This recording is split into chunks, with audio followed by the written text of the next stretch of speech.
Let's now bring in Sami Al-Arian. He's the director of the Center for Islam and Global Affairs at Istanbul Zaim University. So let's come to it then. The Iranian leader Khamenei has called on Muslims to confront Israel. What does he even mean by that? That's a hugely incendiary statement. I don't think it's incendiary at all. What's incendiary is what happened yesterday and last week and the week before and for 11 months. Israel has been waging a war of genocide against the Palestinians.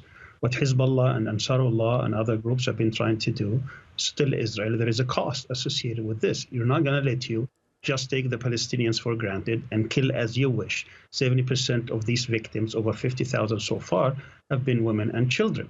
And therefore, we must call upon all those people who are against the Israeli genocidal war in Palestine, in Gaza in particular, to take a stand. Hezbollah has been taking a stand now for about 11 months, and they are paying dearly for it.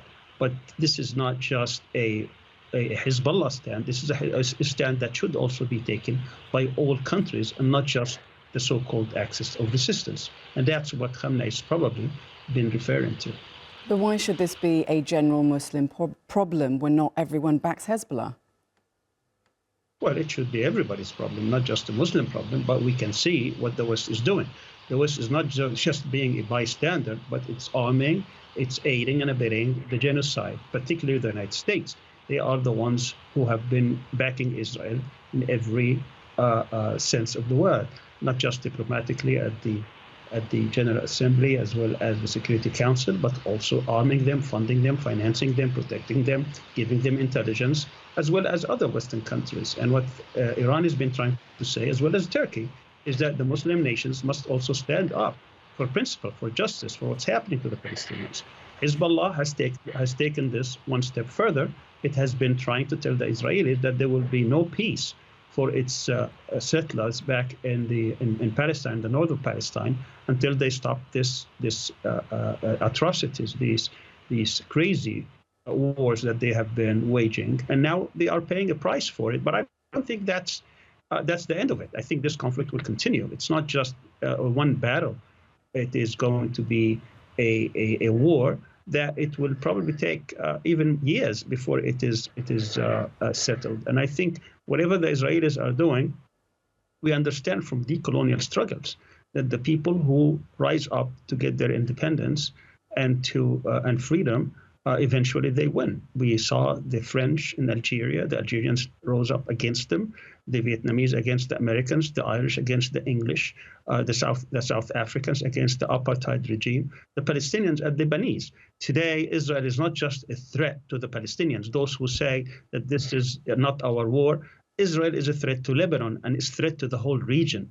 Israel is a settler, colonial, racist, supremacist, expansionist state. It will not stop just at Palestinians. Palestine is just the first step. It wants to be the hegemon in the region. And this war and these atrocities, these killings, these massacres affirm what Israel is trying to do in the region.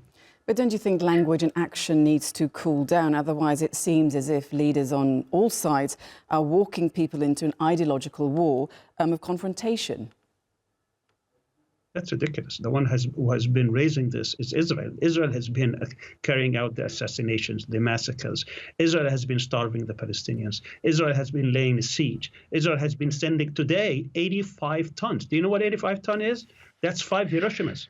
5 Hiroshimas have been bombed on a residential district in Adahia. Just imagine what the world would do if there is only a fraction of this that was targeting Tel Aviv or Haifa or any of these residential areas. When 5 tons of TNT is thrown on one single district to kill one leader, and the whole world is standing silently by. That is the real atrocity. That's what people should be outraged about, not using diplomacy in a way that Israel has been the culprit in all these atrocities. OK, well, Sami Al-Arian, we'll leave it there, but thank you for your analysis and thoughts on the programme.